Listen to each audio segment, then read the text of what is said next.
Episode 13, A Gift for Every Occasion.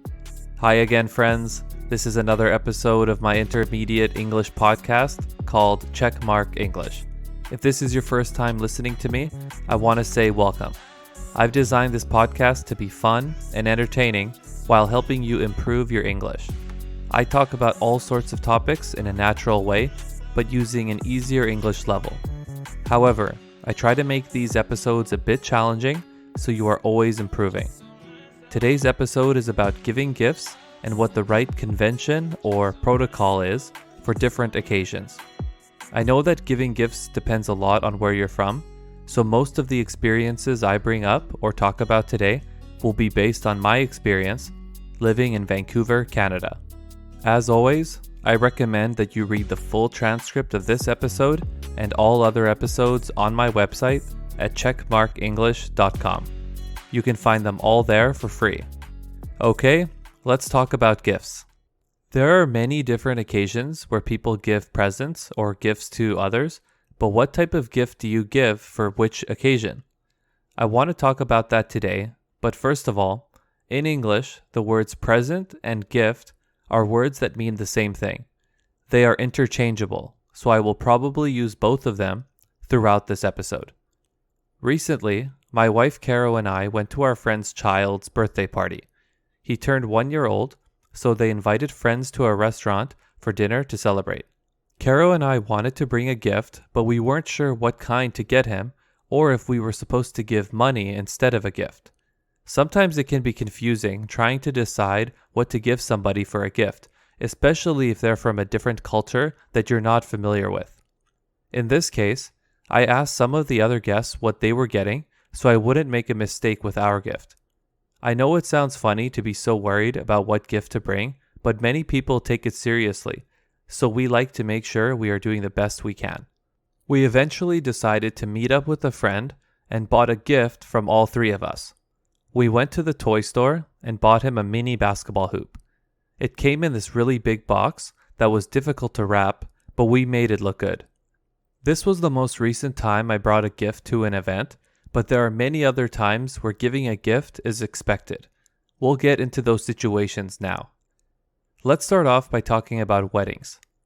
Gift giving at weddings is a common and expected tradition across most cultures in the world. In Vancouver, where I'm from, many people do a gift registry. I'll explain what that is because I know it isn't normally done in many parts of the world. A gift registry, often called a wedding registry or baby registry, is a service offered by retailers or stores. It allows people to make a list of gifts they want people to buy for them. For example, a couple who's getting married would pick or select a store and then create a list of the items they want.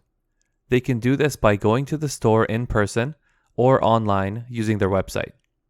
A gift registry is useful because the couple will get gifts they know they want and there won't be any duplicates. A duplicate means two of the same thing. When somebody buys something from the list, that item is removed from it so nobody else can buy it again. I know it sounds a bit confusing, but basically, the couple chooses what gifts they want and the guests just purchase them. This is a very common thing here in Canada for weddings and baby showers. A baby shower is a party for a pregnant woman who is going to have a baby very soon. Family and friends get together to celebrate the soon-to-be baby. A baby shower is another common event where a gift registry is used. If you think about it, it makes a lot of sense because most people will want to buy baby clothes, diapers, and other common items. What if 10 people buy the same thing? Using a gift registry would prevent this. In episode 9, I discussed or talked about my wedding in July of this year. Unlike many Canadian couples, Caro and I chose not to create a gift registry. Instead, we had a gift box on a table during the wedding reception. The box had a thin opening so you could only put envelopes and cards in. We told our guests before the wedding that there wasn't going to be a gift registry. In those cases that there isn't one, guests know that money is the standard gift. The reason we didn't do a gift registry is because Caro and I had most things that we needed already. We felt like a bunch of the gifts would go to waste because we likely wouldn't use many of them. On top of that, the cash gifts helped reduce our cost for the wedding, which really helped out. Weddings are really expensive here in Vancouver, and I'm sure they are where you're from also. A lot of my friends come from different backgrounds or cultures, and many of them told me that for them, it was standard or normal for cash gifts rather than physical ones. The same is true for Caro's Polish family. I'm sure there are many other cultures and countries that do something different for wedding gifts, so I would love to hear about them from you. If your country does something different, you can write a comment on my website in the transcript page of this episode. You can also send me a message on Instagram letting me know. Earlier, I said that a gift registry is normal for baby showers too. If the hosts of the party are having a big party with many guests, a gift registry is very helpful so guests don't bring the same gifts. In Canada, baby showers are typically attended by close friends and family members of the expecting parents. When a couple or a woman are expecting, it means they are having a baby soon. This is a very common expression people use. Traditionally, baby showers were attended by women only, but it's becoming much more common these days to invite both men and women. If you're invited to a baby shower in Canada, don't worry, it's really simple. If there's a gift registry, you just pick something from there to buy that nobody else has bought yet. If there isn't a gift registry, you just get any baby gift. An example can be baby clothes, diapers, toys, and stuffed animals. There are many more, but any of these will be a safe bet. A safe bet means it's not risky. It's not a big risk. Aside from weddings and baby showers, what are some other events or occasions people give gifts for? The most obvious are birthdays. In my opinion, giving a good birthday gift is one of the most difficult compared to weddings and other occasions. The main considerations on what type of gift to give are how close you are to the person and how old they are. Really quickly, before we continue, I want to explain that sometimes we use the word they or them when referring to a hypothetical or generic person. For example, if someone calls, can you ask them to leave a message? Another example would be, if a person wants to succeed, they need to work hard. You can see that in these examples, we are using the words they and them, even though we are talking about a singular person. We don't know the gender of the person, or this person doesn't exist, and it's just a hypothetical situation. This is extremely common, but can be confusing for English learners. Another example is if somebody cuts you off while you're driving, people often say, "Wow, what are they doing?" Even when we know it's just one person in the car. I just thought I would explain that before continuing, as it's something we do regularly. Getting back to what we were talking about, finding somebody a good birthday gift can be challenging, but here are a few tips or pointers that can make it easier. Young children. If it's a young child's birthday, then some type of toy or game is a great gift. Teenager. If it's a teenager, gift cards can be a great gift because they can pick the things they want to buy. And usually teenagers don't have money, so it's a great way for them to buy something they want. Adults. To me, this is the hardest category of people to get a gift for. Giving an adult a gift card or cash can sometimes seem like you didn't try or put effort into the gift, but getting something they don't like or wouldn't use can be worse. If you don't know at all what they would like, consider giving them an experience, like a gift certificate to a restaurant or spa. In my opinion, choosing a gift for your spouse, girlfriend, or boyfriend is relatively easy because there are numerous options available. Practical gifts are my favorite because I know they will be used. For example, if I know my wife needs a new phone or jacket, I will more likely buy something like that for her. If you can't think of anything they need, then something personal or handmade can be really nice. Printing out a bunch of photos and putting them together in a collage is a great idea and that most people like. A collage is what you call it when you take lots of photos and materials and combine them into one piece of art. Another good idea for your significant other is a trip somewhere. It can be to another country or somewhere close that you can get to by car. something that would provide a fun and new experience. A few other examples are giving tickets to a sports match like hockey or concert tickets. Any of these ideas and a handwritten card can be a great gift. There are many other situations to consider for birthday gifts, but it would take far too long and be too boring to talk about each one. So instead, I'll continue to the next most popular occasion where people give each other gifts here in Canada. That would be for Christmas. Christmas is similar to birthdays in terms of the types of gifts you would give someone you are close to. The interesting thing about Christmas is that people give gifts to many people, even to those who they aren't close with. This is why giving chocolates, candies, and Christmas cards are very popular and normal. They are simple gifts that don't cost a lot of money and are appreciated by everybody. In many workplaces, exchanging chocolates and cards during Christmas has been a fun tradition that spreads positive energy. The same goes for family members at a Christmas get-together. Another holiday that's a little bit different from the rest is Valentine's Day.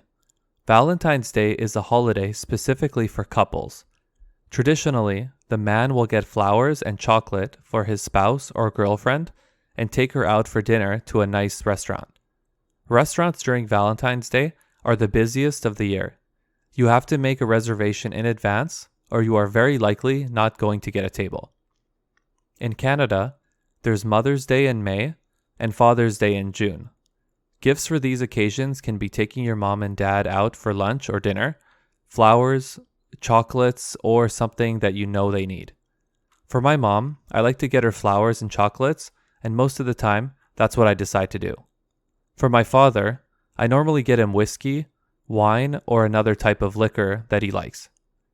One year, he talked about needing a new hat to protect him from the sun when he's gardening in the summer. I got him one for Father's Day about 6 years ago, and he still wears it today. Another occasion where it's common to give gifts is a wedding anniversary. This is the day a couple got married. Caro and I got married on July 1st of this year, which is actually a national holiday here in Canada called Canada Day. We haven't had a wedding anniversary yet, so I haven't needed to think about that one yet. We'll see what I get her next year. It's also extremely common for a husband to take his wife out for dinner for their wedding anniversary. Wow, as I'm talking about it, I realize how people buy so many gifts in a year. I can't help but think that we're being influenced by marketing and consumerism. We are constantly encouraged by advertisements and commercials to associate these holidays and occasions with buying and exchanging gifts. Whether it's big holidays like Christmas or smaller ones like Valentine's Day, stores try their best to make you buy gifts for them. They use feelings of love, thanks, and celebration to make us want to buy things for others. Giving gifts for occasions is so deeply rooted in our culture that when people don't receive gifts, they are insulted or embarrassed. There are many other times where it's customary or standard to get someone a gift that are less usual or happen less often. For example, when someone moves into a new home, they invite friends and family over for the first time and have a housewarming party. Some good housewarming gifts include plants, flowers, candles, wine, kitchenware, and other things like that. Last year, one of my friends moved to a new home, and once he got settled in, he invited some of us over to his house to play poker and hang out in his new place. In cases like this, it's normal to bring something to celebrate his move to a new house. Most of us brought some type of liquor or alcohol. One of my friends brought a pack of toilet paper. I thought it was really funny because it's something essential that everybody needs. They then explained to me that it's a Korean tradition to give toilet paper to someone who moves into a new home. I really like that tradition, and I think it's fun, so I might steal that idea for the next housewarming party I go to. I want to say again that everything I've been talking about are from my experience living in Vancouver, Canada. But there are so many different types of people who live in Canada, people with different backgrounds and traditions when it comes to weddings and many other occasions. So if you get invited to a wedding, it's important to find out if there are certain traditions that you are supposed to abide by or follow. For example, if you get invited to an Indian wedding and you don't know anything about them and how they work, I would search online or ask the couple what is expected of you. If you feel embarrassed to ask them, you can ask other people. Maybe they'll know. And that's the end of today's episode. I enjoyed talking about this topic of gifts and gift giving. I would love to hear your thoughts on how gift giving is different where you're from. You can reply to this episode on my website in the transcript section, or you can message me on Instagram. My website is checkmarkenglish.com, and my Instagram is checkmarkenglish. It's November right now, with Christmas around the corner. I'm going to try starting my Christmas shopping early, so I'm not worried as it gets closer. If you enjoyed this episode and my podcast in general, please tell a friend about it. Thanks again and see you in the next episode.